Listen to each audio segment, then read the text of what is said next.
दुईदिनिया जाजपुर गस्तरे जाई मां बिरजांकर दर्शन कले राज्य बीजेपी सभापति मनमोहन सामल। सेठारे पूजार्चना करने पर बिंझापुर निर्वाचन मंडली नंदीपुर अनुष्ठित मिश्रण पर्व में जोगदेवे।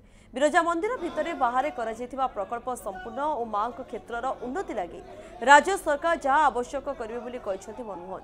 एसह समस्त निर्वाचन मंडली गस्त कर सांगठनिक व्यवस्था सुदृढ़ करने गुरुत्व दि जाइथिबा मनमोहन सामल। सहित सहमत। माँ बिरजा होती समस्त विश्वास केन्द्र बिंदु और समस्त प्रेरणार उत्स और समस्त अखंड